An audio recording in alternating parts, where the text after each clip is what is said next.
Here we have a particle with a mass of 2.3 kilograms that's moving in the xy plane, and we're given its velocity with a magnitude and a direction. We'll assume that direction is in standard position.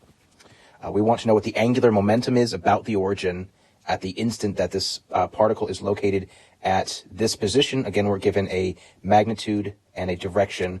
We'll assume that this is in standard position relative to the x-axis. So let's start by sketching a picture. We'll start by giving ourselves a coordinate system to draw off of. Here's our coordinate system. We're told that the particle is 3.1 meters away from the origin at an angle of 130 degrees. This would be 0, this would be 90, 130 would be somewhere in this direction. So we'll go ahead and sketch that position vector and the particle. Here's the position vector. It's indicating the location where the particle is. We're told that the particle is traveling with a velocity of 1.3 meters per second at 200 degrees. This would be 0, 90, and 180, so 200 degrees would be a little bit below there, and so we'll go ahead and sketch that velocity vector.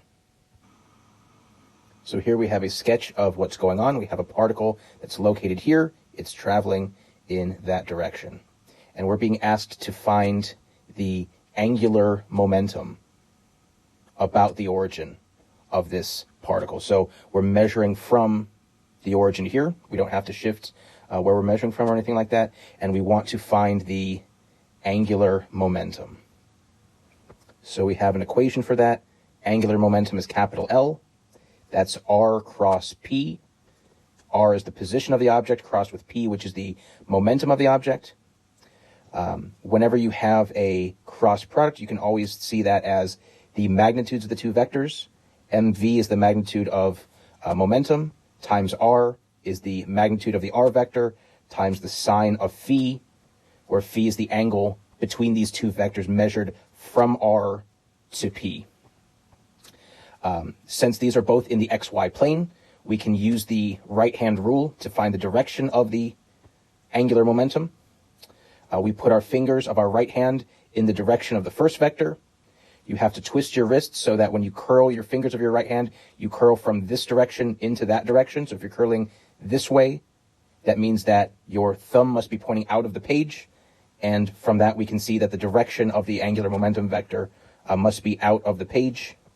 Since we have the xy plane in the plane of the page, this is going to be in the positive z direction.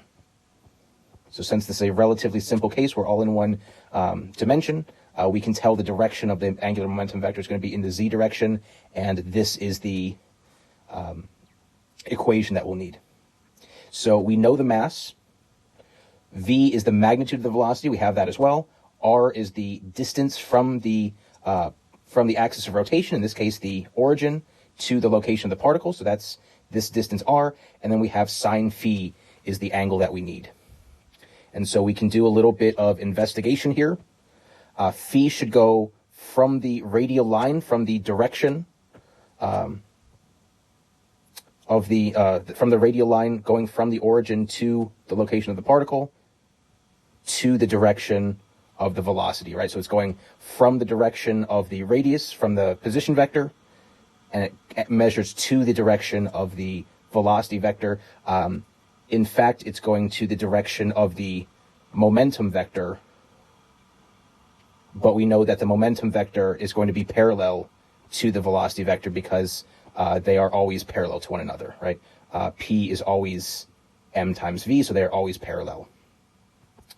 And so in this situation here, we can say that we've got 130 degrees here, and so we would have 130 degrees here as well. Those are corresponding angles measured to the horizontal there. We can say that this total angle here is 200. And so if this whole thing is 200 and this much is 130, then this would be whatever's left over. And we can see there that that is going to be 70 degrees.